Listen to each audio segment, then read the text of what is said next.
Hi, this is Susan Block with Tailored Expressions. I wanted to stop in today and talk to you about a new product that we got in called Metallix Gel. It's by Deco Foil. And my other new favorite thing, the Pixie Spray. It's a low tack adhesive to use on the back of your stencils. And I'm in love with it. We got some of this at Creativation and I could not wait for it to be available for me to purchase for myself. This stuff is so cool. It's low tack, and my biggest thing is I wanted it to be able to wash off my stencils easily, and it really does. So let's get started, and I'll show you how I created this card, and I also walk you through this new product and the colors.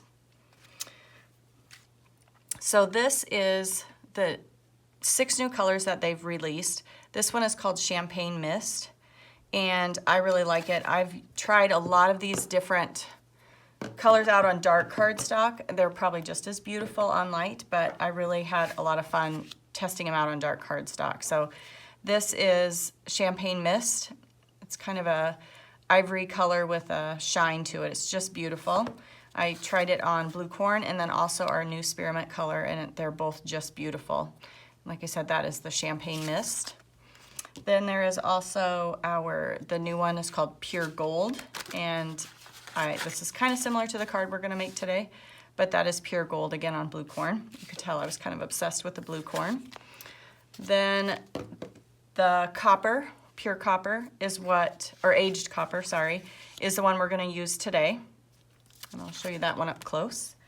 The Black Ice, the Glazed Pewter is this one, and it's kind of a silver tone. That is on our poppy seed. I just think that one's really pretty too. The Black Ice I did not have a sample of ahead of time, so I didn't swap that one out, but it's kind of a really, really dark gray, not quite a solid black color. The White Pearl, I think, is my absolute favorite of the whole release. I just love it. It's just such a beautiful sheen to it. I really like it.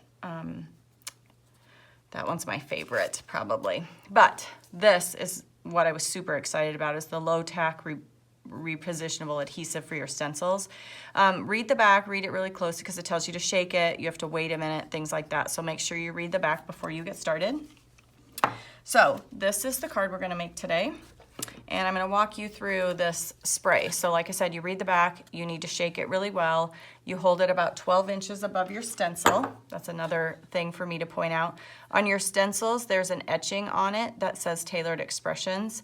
That should always be up. That's the top side of your stencil. So make sure you flip it, and we'll give it a spray. Again, you're supposed to shake it, and you're supposed to hold it 12 inches up. You give it a spray. And I also love that it is not super smelly. It's not a smelly product. It doesn't bother me to use it in my stamp room. I do have windows, but if you set this aside, you'll want to set it aside for a minute. As it says on the back of the bottle, set it aside for 1 minute to let it fully get to its tack. What I was saying about the front and the back of stencils is if you look at the front, it has more of a beveled edge to it. If you look at the back, it's more of a flat, blunt edge to it, and it's really apparent if you look at it up close. But so again, you're supposed to let it set for about a minute. I'm using this with Blue Corn cardstock today.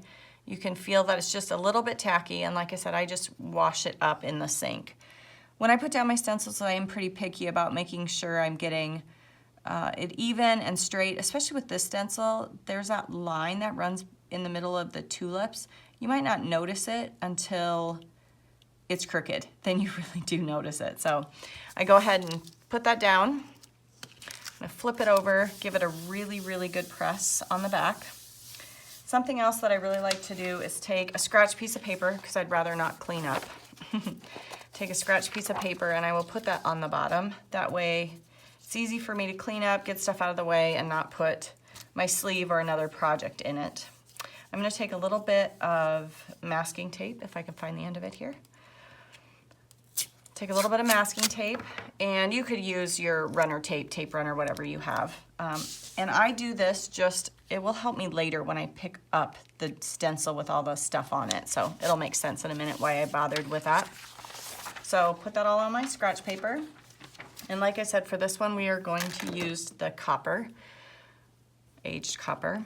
It is a beautiful, creamy, I don't know, I think it's almost more creamy than most frostings. I'd almost say it reminds me of like a moisturizer or something that you would use on your face. It's so creamy and it goes on just like so amazingly. So I like to work top to bottom, left to right, but that's just me, whichever way you like to. I at first just go ahead and get some of it on there. That I don't want that big. And we can go scrape off and even it out at the end. So I scoop up just a little bit, put some on the top of the stencil, and just kind of spread it down. You can kind of hear it scrape. Some of my tips are that you need to make sure you're not pressing too hard, because if you press too hard, you can scrape up from that where you want it to actually end up on your cardstock below. So I just focus first on filling in all my spots, and then I go back and I use a pretty even hand to scrape just so I can start seeing the top of that stencil. So scrape top to bottom, you can kind of hear it. So I'm trying to make sure I use even pressure so I don't have a ton of lines. Once you peel up your stencil, you might see lines where your palette knife, which Taylor Expressions sells these. They come in a kit of 4, and I just love the metal ones. They're so sturdy, easy to clean up if you happen to leave it with some product on it.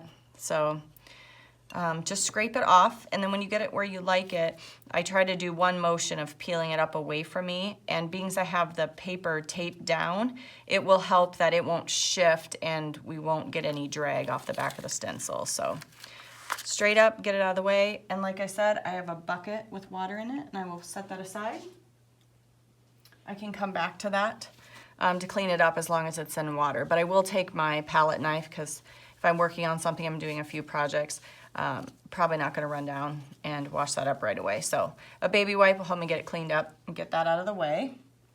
So the other thing that I like to do is I like to come along underneath of the cardstock, so that's another reason why I like to tape it down, and scrape up some of that product just to be, you know, save some of it. And also it helps me to make sure that my project, my cardstock, is not going to adhere down to my scratch paper.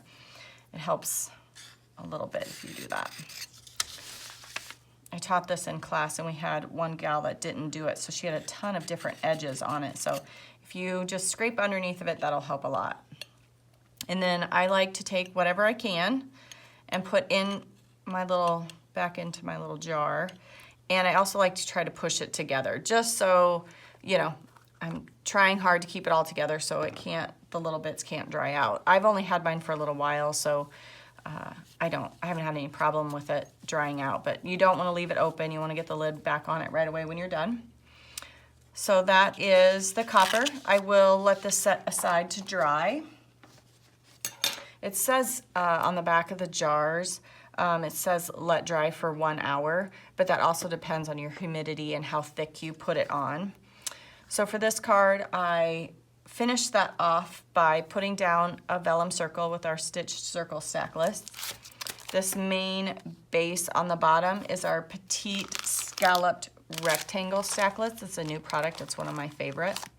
The Thinking of You is from our Cutting Edge Flowers. I just adore the sentiments in here, and that is stamped with blue corn. And that is also cut out with our double-ended flag stacklets. This one is really a staple for any stamp room. Great for sentiments and things like that.